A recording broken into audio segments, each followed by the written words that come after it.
one person I'd like to do jasusi on, it would be Akshay Khanna. I want to know where he's disappeared.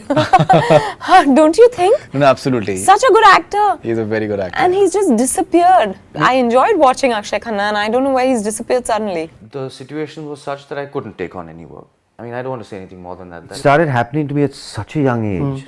And because for me it was like a pianist losing his fingers. आज कुछ लोग उन्हें छावा की वजह से जानते हैं तो कुछ लोग धुरंधर की वजह से। बट 28 इयर्स के लॉन्ग करियर में क्या सिर्फ ये 2 मूवीज हैं जिसकी वजह से अक्षय खन्ना को रिकॉग्निशन मिल रहा है? From being a star kid to not getting good roles, for getting bald at a really young age, and then out of nowhere he disappeared for 4 years like he never even existed. किसी को पता नहीं था कि वो कहाँ है, क्या कर रहे हैं, ना ही उनके इंडस्ट्री के किसी दोस्त को पता था और ना ही किसी मीडिया को। But he came back like he planned the whole success all over again. आज इस वीडियो में हम अक्षय खन्ना के बारे में बात करेंगे एंड उनका नॉट सो फिल्मी लाइफ के बारे में बात करेंगे। From almost getting married to Karishma Kapoor to not getting married at all to his best friend betraying him, we will talk about everything.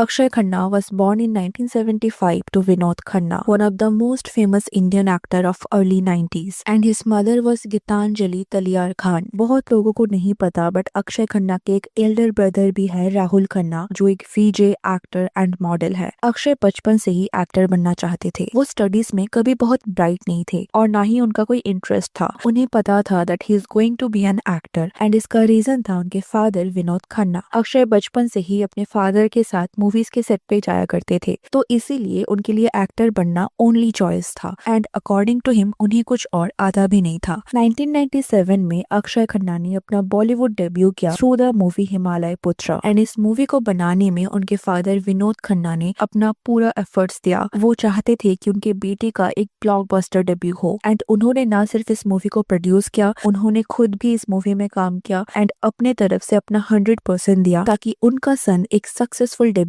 करे। बट फिर भी अनफॉर्चुनेटली लोगों को ये मूवी कुछ खास पसंद नहीं आया और ना ही अक्षय खन्ना को कुछ खास रिकॉग्निशन मिला। सेम ईयर अक्षय ने बॉर्डर मूवी में काम किया जो उस साल की second highest crossing Bollywood movie बन गई एंड इस मूवी में ही पहली बार अक्षय खन्ना को रिकॉग्निशन मिला। 1997 से 1999 तक अक्षय खन्ना ने मोहब्बत, डोली सजा के रखना, आ अब लौट चले, लावारिस जैसे कई मूवीज में काम किया बट किसी भी मूवी को यहाँ कुछ खास सक्सेस नहीं मिल पाया। 1999 में अक्षय ने ताल मूवी में काम किया opposite Aishwarya Rai and that movie was commercially successful. तो आफ्टर हिज डेब्यू सिंस 1997 3 साल में उनके बस 2 ही मूवी को सक्सेस मिला था एंड इन दोनों मूवी के थ्रू उनको रिकॉग्निशन मिला था। अभी हम यहाँ अक्षय खन्ना के फिल्मोग्राफी के बारे में बात कर रहे हैं बिकॉज इसके थ्रू ही हमें धीरे धीरे समझ में आएगा कि कैसे बॉलीवुड में पहले तो वो मेन लीड में काम कर रहे थे बट धीरे धीरे उनके लुक्स की वजह से उन्हें लीड रोल मिलना बंद हो गए। 1999 में उनका लास्ट मूवी था दहेक एंड उसके बाद 1 साल उन्होंने किसी भी मूवी में काम नहीं किया एंड 2001 में उन्होंने दिल चाहता है मूवी से कम बैक किया। Now notice something here, this was Akshay Khanna in his last movie of 1999 and this was him after 1 year in दिल चाहता है। 1 साल के गैप में उनका हेयर लाइन काफी ज्यादा रिसीड कर चुका था। अगर आप उनके डेब्यू से देखो तो हर मूवी में उनका हेयर लाइन रिसीड होता गया एंड ही वाज जस्ट 19 जब से उन्होंने extreme hair fall issue face करना स्टार्ट किया। नाउ 2001 में उन्होंने दिल चाहता है मूवी में काम किया बट जब उनको पहली बार ये मूवी ऑफर हुआ उनको आमिर के रोल में काम करना था because compare to all those 3 Aamir का रोल उन्हें ज्यादा इंपॉर्टेंट लगा बट उन्हें वो रोल नहीं मिला एंड मे बी यहाँ से उन्होंने सेल्फ डाउट करना स्टार्ट किया। वो सिर्फ लीड रोल में काम करना चाहते थे but may be according to Bollywood criteria वो एक हीरो मटेरियल नहीं थे because of his receding hair line. Dil Chahta Hai एक सुपरहिट मूवी था एंड अक्षय खन्ना का ये one of the most successful movie बन गया एंड इसके बाद से अक्षय खन्ना ने 2001 से 2005 तक काफी सारे मूवीज में काम किया बट उस टाइम अक्षय के माइंड में जो टिपिकल बॉलीवुड हीरो का रोल था वो उनको नहीं मिल रहा था। उनको ज्यादातर नेगेटिव रोल या फिर कॉमेडी रोल में कास्ट किया जा रहा था एंड इसका क्या रीजन था? Most obviously his looks. Indian audience उस टाइम इतना मैच्योर नहीं थी कि वो एक बॉल्ड एक्टर को एज अ हीरो एक ब्यूटीफुल हीरोइन के साथ रोमांस करते हुए देखे। जैसे हॉलीवुड में ये बहुत पहले से नॉर्मलाइज था but Bollywood was still not prepared for it and इसीलिए अक्षय खन्ना का मूवीज में रोल भी बदलता गया। ऑब्वियसली ऐसा नहीं है कि उन्हें मूवीज ही नहीं मिला, बट उनको एक हीरो मटेरियल कंसिडर नहीं किया गया। एंड इवन दो शायद उनके मन में काफी कंप्लेंट्स थे, शायद वो सिर्फ हीरो के रोल में ही काम करना चाहते थे, शायद अक्षय भी शाहरुख खान, अक्षय कुमार, शाहिद कपूर की तरह एक लीड रोल में खुद को देखना चाहते थे, बट उनके रिसीडिंग हेयरलाइन की वजह से ही स्टार्टेड डाउटिंग हिमसेल्फ। उनका सेल्फ एस्टीम कम होता गया एंड टाइम के साथ उन्होंने शायद ही एक्सेप्ट भी कर लिया था कि अब यही उनका करियर है। अगर वो चाहते भी तब भी उनको लीड रोल में काम नहीं मिलता। अगर आप 2005-2006 के अराउंड अक्षय खन्ना के इंटरव्यूज या प्रेस कॉन्फ्रेंस देखोगे तो वो आपको कैप में दिखेंगे एंड कहीं ना कहीं इससे हम समझ सकते हैं that how much his receding hairline was bothering him. 2006 से 2008 के बीच उन्होंने शादी से पहले 36 चाइना टाउन, आपकी खातिर, सलामे इश्क, नकाब, गादी माई फादर, रेस जैसे कई मूवीज में काम किया, बट इनमें से सिर्फ 2 मूवीज को ही सक्सेस मिला। एक था 36 चाइना टाउन एंड एक और था रेस, बट इन दोनों मूवी में ही अक्षय खन्ना लीड रोल में नहीं थे, सो लोग उन्हें नेगेटिव कैरेक्टर में ज्यादा देख रहे थे and he became the side character. 2008 से 2012 तक उन्होंने कई मूवीज में काम किया, but most of them were flopped at the box office. 2012 में अक्षय खन्ना का लास्ट मूवी था गली गली चोर है एंड ये भी फ्लॉप था एंड इसके बाद अक्षय जस्ट डिसअपीयर्ड। वो कहाँ थे, क्या कर रहे थे, क्यों मूवीज में काम नहीं कर रहे थे, इवन इंडिया में थे भी या नहीं, किसी को इसका कोई आइडिया नहीं था। एंड 4 साल बाद 2016 में टिशो मूवी के साथ उन्होंने फिर से कमबैक किया एंड इसके बाद से धीरे धीरे उन्हें फिर से रिकॉग्निशन मिलता गया and now he is part of 2 most successful movies of 2025, Chhaava and Dhurandhar. तो उनकी फिल्मोग्राफी से एक चीज आप समझ सकते हो that becoming a villain was not his plan but it was his fate and now he has become the villain that sidelines even the lead actors.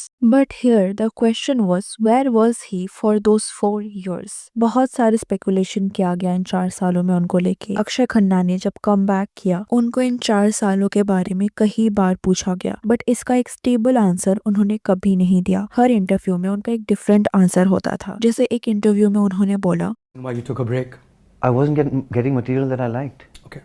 I didn't want to do anything that was offered to me. So I decided not to do anything. तो एक और में उन्होंने बोला, What exactly were you doing in this period of time? You said you were sorting out some issues. Would you like? No, I mean, when I say they were personal issues, by definition, they're personal. But अगर हम यहाँ उनके career draft को देख के एक assumption करें तो may be it was because of his back to back flops. May be जिस तरीके से वो एज अ लीडिंग हीरो काम करना चाहते थे वो नहीं हो रहा था। क्या प्री मैच्योर बॉल्डनेस की वजह से उनका सेल्फ कॉन्फिडेंस बहुत ज्यादा लो हो गया? क्या वो खुद को बिग स्क्रीन में नहीं देखना चाहते थे? क्या वो मेंटली डिस्टर्ब थे? For all this reasons nobody knows the answer and ये सिर्फ स्पेकुलेशन है। अक्षय ने कभी इसके बारे में बात नहीं किया। ऑल्सो एक और चीज हुआ अक्षय खन्ना के साथ जिसकी वजह से उनके करियर पे बहुत बुरा इफेक्ट हुआ। हम सबको तारे जमीन पर मूवी के बारे में तो पता ही है, हम में से ज्यादातर लोगों ने इस मूवी को देखा होगा, बट डू यू नो इस मूवी का फर्स्ट चॉइस अक्षय खन्ना ही थे। इस मूवी के जो डायरेक्टर थे अमोल गुप्ते, उन्होंने इस रोल के लिए अक्षय खन्ना को चूज किया था, बट उन्होंने इससे पहले कभी अक्षय खन्ना के साथ काम नहीं किया था। बट आमिर उनके बहुत अच्छे दोस्त थे एंड अक्षय खन्ना आमिर के बहुत अच्छे दोस्त थे बिकॉज उन्होंने दिल चाहता है मूवी में साथ में काम किया था। तो अमोल गुप्ता ने यहाँ आमिर खान से बात किया एंड उन्होंने उनसे रिक्वेस्ट किया कि उनके तरफ से वो अक्षय खन्ना को जाके अप्रोच करे इस मूवी के लिए। बट आमिर ने यहाँ बोला कि पहले उन्हें स्क्रिप्ट सुनना है एंड उसके बाद ही जाके वो अक्षय को अप्रोच करेंगे। एंड ये स्क्रिप्ट सुनने के बाद उन्हें इतना अच्छा लगा एंड उन्होंने डिसाइड किया that he will do that movie and उन्होंने अक्षय खन्ना को इसके बारे में कुछ भी नहीं बोला। एंड वी ऑल नो इसके बाद तारे जमीन पर एक ब्लॉकबस्टर बन के सामने आया। एंड इमेजिन अगर अक्षय खन्ना उस टाइम इस मूवी में काम करते जब उनका back to back movies flop हो रहा था, उनको लीडिंग रोल में काम नहीं मिल रहा था, तो ये मूवी उनके करियर के लिए कितना इंपॉर्टेंट होता। I am not saying Aamir Khan did not deserve this, I can't imagine anyone except Aamir Khan in this movie, but when you know the reality that Aamir and Akshay इतने अच्छे दोस्त हुआ करते थे एंड आमिर ने कभी अक्षय के जैसा डाउनफॉल नहीं देखा था एंड आमिर को बहुत अच्छे से पता था कि ये मूवी अक्षय खन्ना के करियर के लिए कितना इंपॉर्टेंट होता, लेकिन फिर भी उन्होंने डिसाइड किया कि वो खुद ही इस मूवी में काम करेंगे। एंड समहाउ अक्षय खन्ना ने कभी इस चीज को एक बड़ा इशू नहीं बनाया, ना ही उन्होंने आमिर को कभी ब्लेम किया। So Amir being Amir said that,